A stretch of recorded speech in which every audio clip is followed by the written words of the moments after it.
अस्सलाम वालेकुम। डॉक्टर फौजिया है with anatomy physiology lecture. Students, आज का लेक्चर सेल के टॉपिक्स में से बहुत ही इम्पोर्टेंट और अहम ऑर्गेनेल न्यूक्लियस के बारे में है। तो चलिए न्यूक्लियस के बारे में स्टार्ट करते हैं।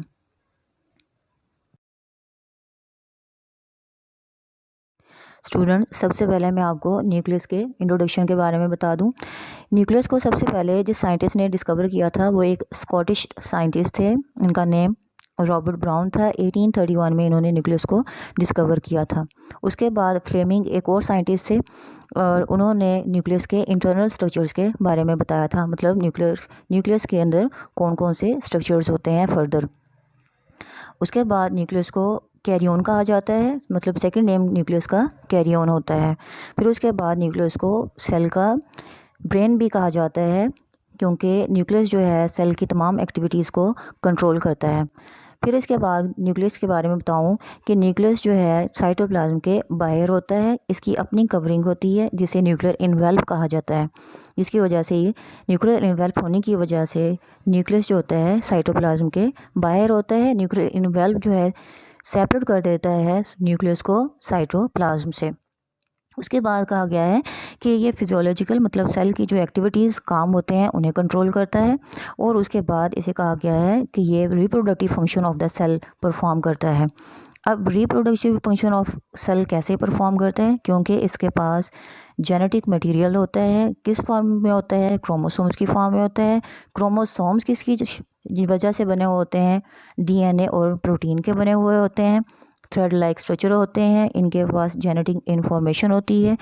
जीन्स होते हैं जो कि सेल को डिवाइड कर सकते हैं और एक नया सेल बना सकते हैं।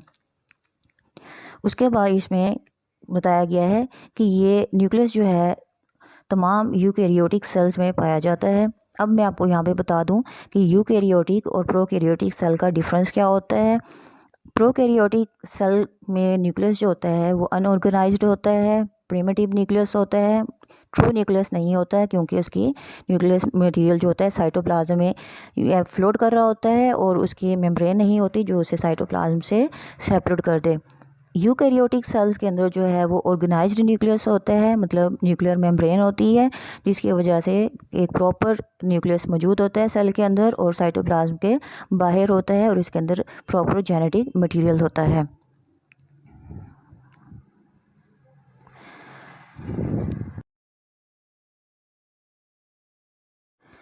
स्टूडेंट्स, अब न्यूक्लियस के स्ट्रक्चर की तरफ चलते हैं। न्यूक्लियस के स्ट्रक्चर को बताने से पहले, मतलब इसके कंप्लीट डायग्राम को डिस्कस करने से पहले, मैं इसको आपको कुछ पार्ट्स में, मतलब न्यूक्लियस के पार्ट्स वाइज मैं आपको इसमें बताऊंगी और इनके साथ साथ इनके इमेजेस भी होंगे। तो पहले मैं इनको इन्यूमरेट कर दूं, मतलब इनके इनलिस्ट कर दूं कि कौन कौन से पार्ट्स हैं जिनको हमने पढ़ना है सेपरेटली। तो सबसे पहले न्यूक्लियर इन्वेल्व है। उसके बाद इसमें न्यूक्लियर पोर्स हैं। न्यूक्लियर पोर्स के बाद न्यूक्लियर प्लाज्मा है और न्यूक्लियर प्लाज्मा के बाद न्यूक्लियोलस है। न्यूक्लियोलस के बाद क्रोमेटिन है। मैं आपको न्यूक्लियर इन्वेल्व से स्टार्ट करती हूँ। न्यूक्लियर इन्वेल्व जो है आउटर कवरिंग है न्यूक्लियस की, और यही कवरिंग जो है ये सेपरेट कर देती है न्यूक्लियस को साइटोप्लाज्म से। अब nuclear envelope is also known as nuclear membrane is made up of 2 lipid bilayer.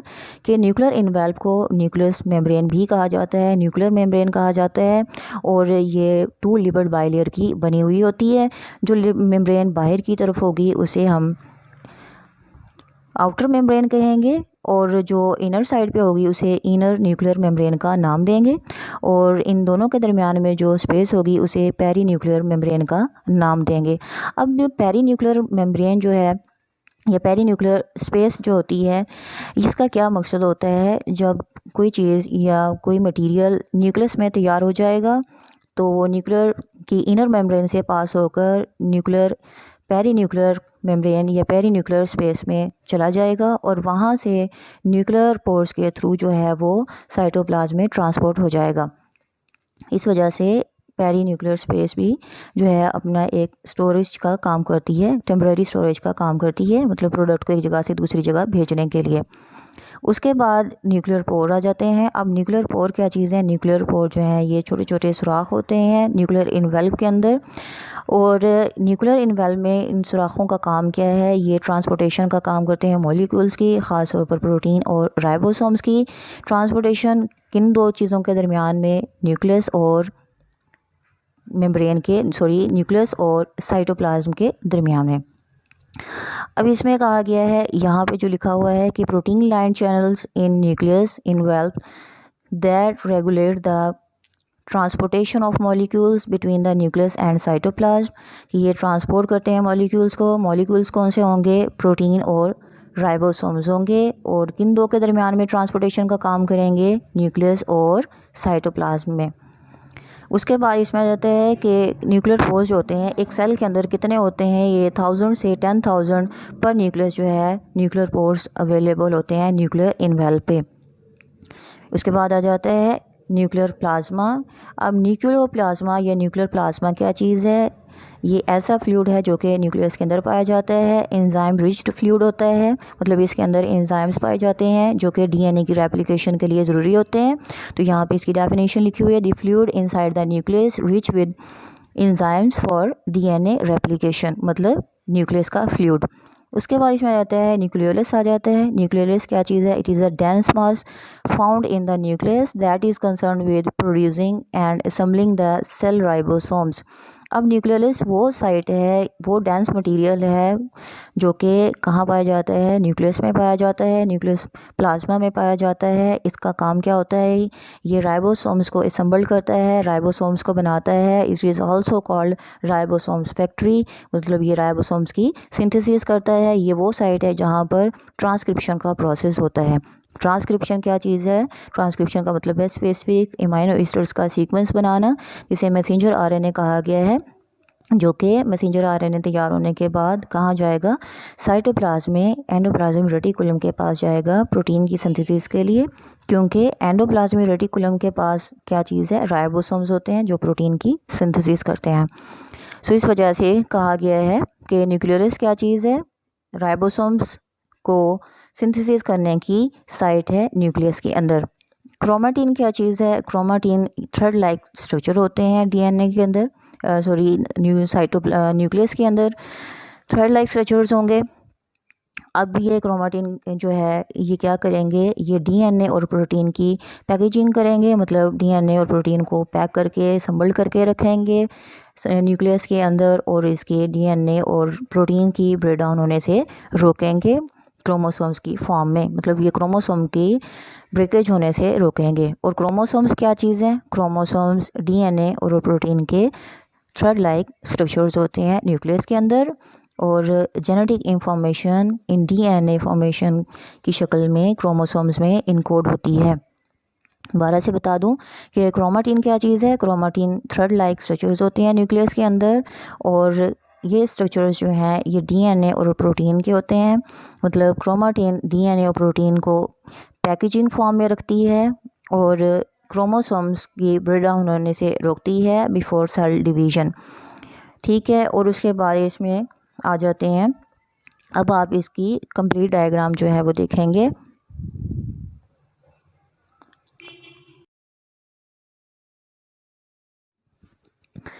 Students, अब आपको मैं न्यूक्लियस की एक्सप्लेनेशन विद डायग्राम एक्सप्लेनेशन के साथ बताऊंगी, और इसके साथ साथ इसके फंक्शन के बारे में बताऊंगी।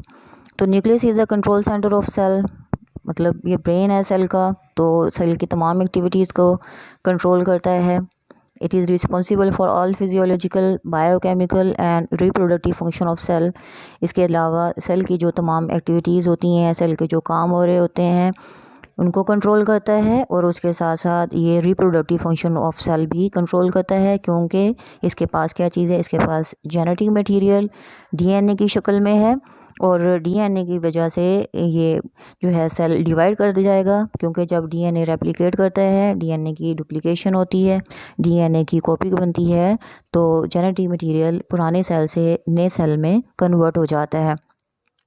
It is mostly present in eukaryotic cells. True nucleus जो होता है, ऑर्गेनाइज्ड न्यूक्लियस जो होता है, वो किन में पाया जाता है? यूकैरियोटिक सेल्स में पाया जाता है। यूकैरियोटिक सेल्स का मतलब ये है एडवांस न्यूक्लियस वाले सेल, ऐसे सेल्स जिनके अंदर ऑर्गेनाइज्ड न्यूक्लियस होता है, मतलब प्रॉपर न्यूक्लियस जिनके अंदर होगा, प्रॉपर मेम्ब्रेनस न्यूक्लियस होगा। उसके बाद आ जाता है डायग्राम आ जाती है न्यूक्लियर इनवेल्व। आप देखेंगे, अब न्यूक्लियर इनवेल्व क्या बताया था मैंने पहले कि ये बाहर की कवरिंग है न्यूक्लियस की, और मेम्ब्रेनस भी कहा जाता है इसे, और लिपिड बाइलेयर की बनी होती है। इसमें लेबलिंग की हुई है outer nuclear membrane and inner nuclear membrane. और अगर यहाँ पे इसकी लेबलिंग में नहीं बताया हुआ तो मैं आपको बता दूं कि इनर और आउटर मेम्ब्रेन के दरमियान में जो स्पेस होगी उसे हमें कहेंगे पेरी न्यूक्लियर स्पेस का नाम देंगे। फिर उसके बाद आप इसकी डायग्राम में पोर्स देखेंगे, न्यूक्लियर पोर्स हैं। न्यूक्लियर पोर्स का काम क्या है? ट्रांसपोर्टेशन का काम है, मॉलिक्यूल्स की ट्रांसपोर्टेशन। कौन से मॉलिक्यूल्स की ट्रांसपोर्टेशन? प्रोटीन और राइबोसोम्स की। कहाँ से कहाँ तक? न्यूक्लियस से साइटोप्लाज्म में। और न्यूक्लियर पोर कहाँ पे पाए जाते हैं? न्यूक्लियर पोर न्यूक्लियस मेम्ब्रेन पर या न्यूक्लियर इनवेल्व पर पाए जाते हैं। न्यूक्लियर इनवेल्व क्या करता है? सेपरेट कर देता है न्यूक्लियस को साइटोप्लाज्म से। देन इसमें देखेंगे क्रोमेटिन। क्रोमेटिन क्या है? थ्रेड लाइक स्ट्रक्चर्स हैं। किसके हैं ये? डीएनए और प्रोटीन के स्ट्रक्चर्स हैं। और यही स्ट्रक्चर्स मिलकर असम्बल्ड होकर एक डेंस स्ट्रक्चर बना देते हैं जिसे हम क्रोमोसोम्स कहते हैं। और ह्यूमन बॉडी में या ह्यूमन सेल्स के पास 23 पेयर्स ऑफ क्रोमोसोम्स होते हैं, मतलब 46 क्रोमोसोम्स होते हैं एक सेल में, एक यूकैरियोटिक सेल में। उसके बाद आ जाता है न्यूक्लियोलस। न्यूक्लियोलस एक डेंस स्ट्रक्चर है, न्यूक्लियस प्लाज्मा में पाया जाता है। और इसका काम क्या होता है कि ये ट्रांसक्रिप्शन का प्रोसेस करवाता है, राइबोसोम्स की सिंथेसिस करवाता है। उसके बाद इसमें आ जाता है रफ एंडोप्लाज्मिक रेटिकुलम बताया हुआ है। रफ एंडोप्लाज्मिक रेटिकुलम जो है मैं प्रीवियस लेक्चर्स में भी बता चुकी हूँ। रफ एंडोप्लाज्मिक रेटिकुलम की मेम्ब्रेन न्यूक्लियस की मेम्ब्रेन के साथ मिली हुई होती है। किस वजह से होती है मिली हुई? क्योंकि डीएनए ने ट्रांसक्रिप्शन की फॉर्म में मैसेंजर आरएनए एंडोप्लाज्मिक रेटिकुलम के पास भेजना होता है। किस मकसद के लिए? प्रोटीन की सिंथेसिस के लिए। So endoplasmic reticulum adjacent to nucleus, मतलब एंडोप्लाज्मिक रेटिकुलम की मेम्ब्रेन जो होती है न्यूक्लियर इनवेल्व के साथ अटैच्ड होती है। बट एंडोप्लाज्मिक रेटिकुलम जो है वो साइटोप्लाज्म में होगा और न्यूक्लियस जो है वो साइटोप्लाज्म से बाहर होगा।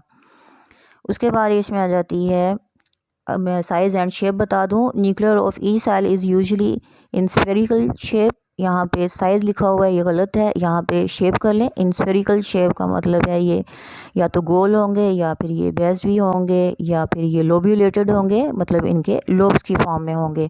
और साइज़ इसका कितना होता है? 4 to 10 माइक्रोमीटर इसका साइज़ होता है इसमें इन डायामीटर।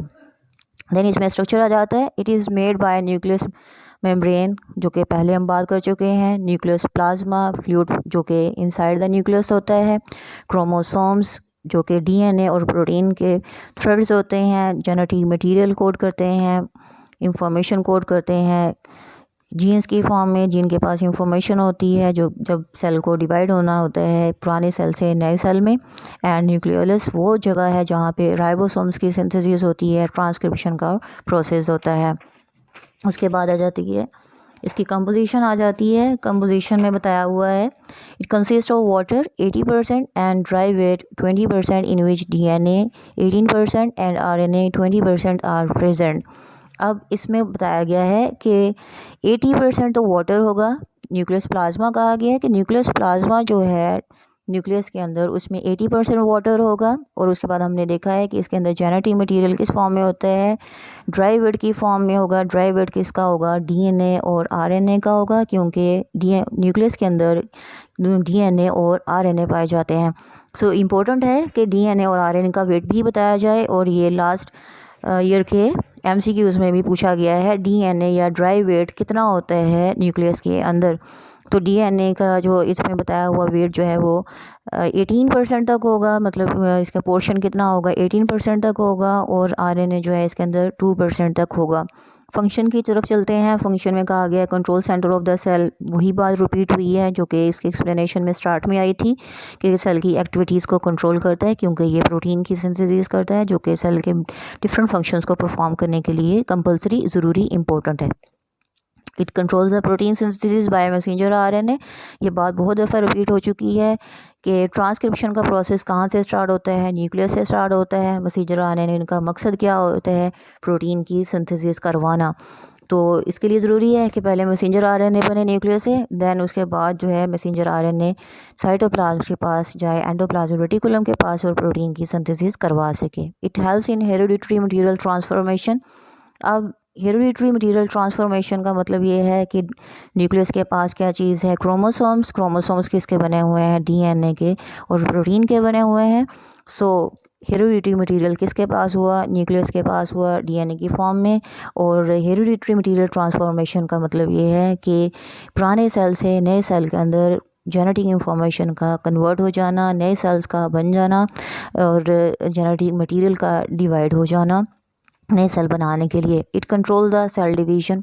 अब जब सेल ओल्ड हो जाएंगे, सेल फंक्शन नहीं करेगा, उसके जो न्यूट्रिशन है कम हो जाएगी, या उसकी प्रोटीन की सिंथेसिस जो है वो कम हो जाएगी, और उसके ऑर्गेनेलिस पुराने हो जाएंगे, तो सेल अपने आप को ऐसी इन्वायरमेंट के अंदर जो है वो डिवाइड करेगा ताकि नया सेल बन सके और नई इन्वायरमेंट मिले सेल को और अपने फंक्शंस को वो परफॉर्म कर सके। It control the activity of cytoplasm. इसके अलावा ये सेल के फिजियोलॉजिकल फंक्शंस, मतलब साइटोप्लाज्म के अंदर तमाम ऑर्गेनल्स होते हैं, साइटोप्लाज्म की एक्टिविटी को कंट्रोल करता है।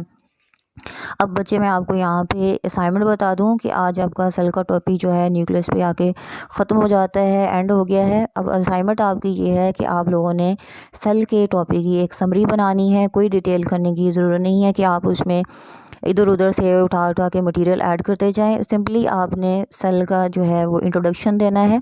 सेल के जितने भी ऑर्गेनल्स हैं इनकी डायग्राम बनानी है, डायग्राम बनाकर उन्हें लेबल करना है। और आपको एग्जांपल के तौर पे बता दूं कि आपने समरी में जो लिखने हैं इन ऑर्गेनल्स के बारे में आपने लिखना है कि अगर आप सेल मेम्ब्रेन की बात कर रहे हैं तो आप इसमें कहेंगे कि सिलेक्टिव सेमी परमिएबल मेम्ब्रेन है, लिपिड बाइलेयर होती है, ट्रांसपोर्टेशन का काम करती है, पैसेज वे होता है मॉलिक्यूल्स के लिए सेल के इंटरनल और सेल की बाहर की सरफेस में।